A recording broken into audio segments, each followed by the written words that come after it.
तो वीडियो में आगे बढ़ने से पहले चैनल को कर दें सब्सक्राइब और साथ ही कर दें बेल आइकन को प्रेस ताकि हमारे सारे अपडेट्स आपको मिलते रहें सबसे पहले। तो आज करने जा रहे हैं कार्बन एंड इट्स कंपाउंड का द एंड, जो क्लास 10 का चैप्टर नंबर 4 है और बच्चों को सबसे ज़्यादा दिक्कत आती है। तो सबसे पहले आपका ये टॉपिक है bonding in carbon, the covalent bond. तो सबसे पहले आपको समझना होगा कि कोवेलेंट बॉन्ड होता क्या है। तो आपको सिंपल भाषा में बताएं तो इलेक्ट्रॉन पेयर का जो शेयरिंग होता है एटम्स के बीच में, तो उसी बॉन्ड को कहते हैं कोवेलेंट बॉन्ड। तो आप इसको याद रख सकते हैं किससे, SC यानी सुप्रीम कोर्ट से। तो S for sharing, C for covalent. अब देखिए आपका क्वेश्चन उठेगा कि कार्बन क्यों कोवेलेंट बॉन्ड बनाता हुआ है। Carbon forms covalent bond because carbon का जो इलेक्ट्रॉनिक कन्फिग्रेशन के बाद जो उसका वैलेंसी निकल के आता है वो होता है 4। तो अपना ऑक्टेट को पूरा करने के लिए, अपना नोबल गैस कन्फिग्रेशन को पूरा करने के लिए उसको 4 इलेक्ट्रॉन्स वो देगा किसी को या ले सकता है। तो अब जानते हैं कि अगर वो 4 इलेक्ट्रॉन्स देगा तो बहुत ज़्यादा एनर्जी लग जाएगा, और अगर 4 इलेक्ट्रॉन्स लेता है किसी से तो उसके न्यूक्लियस की उतनी औकात नहीं कि वो 4 और इलेक्ट्रॉन्स को रख सके, यानी टोटल 10 इलेक्ट्रॉन को रख सके। तो अगर कार्बन कोई एटम को लूज करता है तो उस पर पॉजिटिव चार्ज आता है जिसको कैटायन कहते हैं, और गेन करता है तो उस पर निगेटिव चार्ज आता है जिसको एनायन कहते हैं। तो आप इसको प्रियंका चोपड़ा से याद रख सकते हैं, P for positive, C for cation, और फिर Na यानी न से आप याद रख सकते हैं निगेटिव एनायन। अब देखिए आपका जो है हाउ टू कैलकुलेट वैलेंसी निकालने का सबसे इजी ट्रिक है, आपको बता देते हैं। या एटॉमिक नंबर आपको देखिए यहाँ 11 नंबर तक बताएं, आप इसी तरह आगे का निकाल सकते हैं। तो hydrogen, helium, lithium, beryllium, boron, carbon, nitrogen, oxygen, fluorine, neon, sodium, यहाँ तक का है। तो आपको सीरियल वाइज लिख लेना है। उसके बाद आपको उसका इलेक्ट्रॉनिक कन्फिग्रेशन करना है KLMN सेल के हिसाब से। तो पहले सेल में 2, फिर 8, फिर 18, फिर 32 इस तरह आता है। तो आपको उसके हिसाब से कर लेना है। और अगर 5 आता है लास्ट सेल में तो उसको 8 से माइनस कर दीजिए, उतना वैलेंसी। और अगर 5 से कम आता है लास्ट सेल में तो जितना आता है उतना ही वैलेंसी होगा। तो अब देखिए आपको बॉन्डिंग के लिए सिखाते हैं। क्लोरीन का अगर बॉन्ड बनाना है तो आप वैलेंसी निकालिए, जितना वैलेंसी आएगा उतना बॉन्ड बनेगा। तो आप सिंपली देख सकते हैं, अगर एक वैलेंसी आ रहा है तो इसका अगर आप लास्ट सेल में 7 इलेक्ट्रॉन आ रहा है तो आप उसको सीधा सीधी लिखिएगा तो आपको मिल जाएगा एक बॉन्ड। डबल बॉन्ड के लिए आपको क्या करना, सीधा सीधी आपको उसका वैलेंसी निकालना है। 2 आएगा तो वैलेंसी अगर 2 है तो डबल बॉन्ड डेफिनेटली बनेगा। तो आप अगर उसके इलेक्ट्रॉन्स को सेट करोगे तो डबल आएगा। तो सिंपल ट्रिक है, आप डायरेक्ट याद रख सकते हैं। अगर वैलेंसी 1 है तो अगर वो सेल्फ लिंकिंग कर रहा है तो वो सिंगल बॉन्ड बनाएगा। वैलेंसी अगर 2 है तो वो सेल्फ लिंकिंग कर रहा है तो वो 2 बनाएगा। वैलेंसी अगर 3 है और अगर सेल्फ लिंकिंग कर रहा है यानी कि सेम एटम के साथ वो लिंक हो रहा है तो वो 3 बनाएगा, जैसे यहाँ नाइट्रोजन का दिखाया गया है।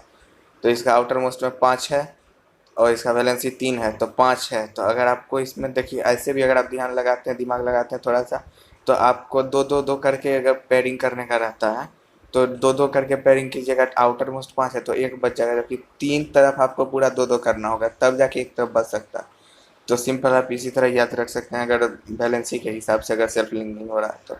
अब देखिए एलोट्रॉप्स ऑफ कार्बन। तो एलोट्रॉपी समझिए, the phenomena in which the existence of an element in different form having different physical but identical chemical property is known as allotropes and this is known as allotropy उसको कहते हैं और इस phenomena को कहते हैं allotropes. तो आप समझिए डिफरेंट मतलब existence of an element, same element का एग्जिस्टेंट बहुत फॉर्म में हो सकता है, डिफरेंट फिजिकल फॉर्म में हो सकता है, लेकिन केमिकल प्रॉपर्टी उसका जो है वो सेम होना चाहिए।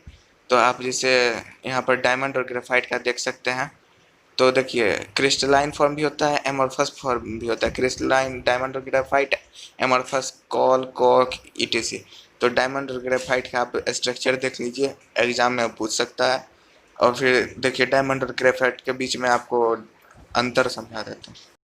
डायमंड जो है वह नेचुरली फ्री अकरिंग होता है और ग्रेफाइट फ्री अकरिंग नहीं होता है। और डायमंड हार्डेस्ट नेचुरल सब्सटेंस है, लेकिन ग्रेफाइट सॉलिड नहीं है, वो सॉफ्ट है।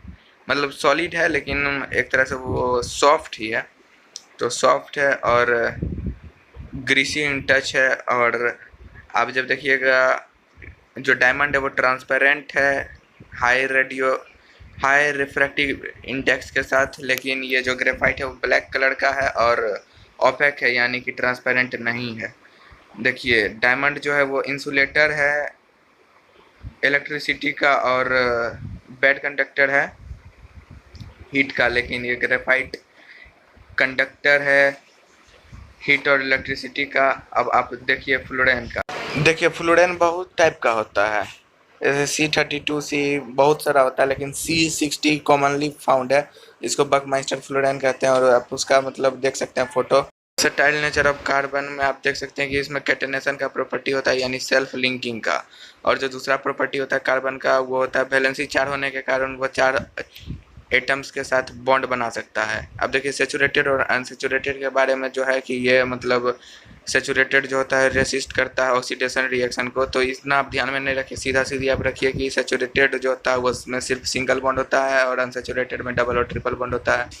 अब देखिए चेन ब्रांचेज और रिंग का जो ये है उसमें methane, ethane, propane, butane, hexane है। तो मीथेन का CH4, इथेन का C2H6। तो आपको डायरेक्ट देखिए मिथ मतलब 1 कार्बन एटम, इथ मतलब 2 कार्बन एटम, प्रोप मतलब 3 कार्बन एटम। तो आप उस तरह उसका स्ट्रक्चर बना सकते हैं। देखिए ब्रांचिंग में देखिए जैसे 4 कार्बन एटम है, इसी को हम डिफरेंट फॉर्म में शो कर सकते हैं। तो आप देखिए 2 और फॉर्म में इसको शो कर दिए, ब्रांच बना दिया। और जो रिंग है जैसे देखिए तो इसमें जो बेंजीन है यानी C6H6, तो आप इसमें देख सकते हैं कि आप इसको डायरेक्ट इस फॉर्म में भी लिख सकते हैं, या इसको जब आप तोड़ के लिखिएगा तो हर एक पॉइंट पे कार्बन कार्बन एटम आएगा और उसके साथ लिंक होगा हाइड्रोजन और अल्टरनेट डबल बॉन्ड होगा लगा हुआ। तो आप इसको ध्यान में रख सकते हैं, या इसको अंदर में एक रिंग बना के उसमें गोला बना दीजिए। अब देखिए जो आपका टॉपिक है will you be my friend, तो इसमें आपको मतलब कि वो किसी मतलब फंक्शनल ग्रुप के साथ भी बॉन्ड बना सकता है, जैसे क्लोरो ब्रोमो इसके साथ भी ClBr के साथ, अल्कोहल ROH के साथ, aldehyde R single bond H double bond O, ketone R single bond C double bond O single bond R, और carboxylic acid R C double bond O single bond OH। अब देखिए homologous series होता है क्या, differ by the same unit. अगर same unit के अनुसार differ करता है तो उसको होमोलोगस सीरीज कह सकते हैं। जैसे आप यहाँ पर देखिए दोनों CH2 के हिसाब से ही डिफर कर रहा है।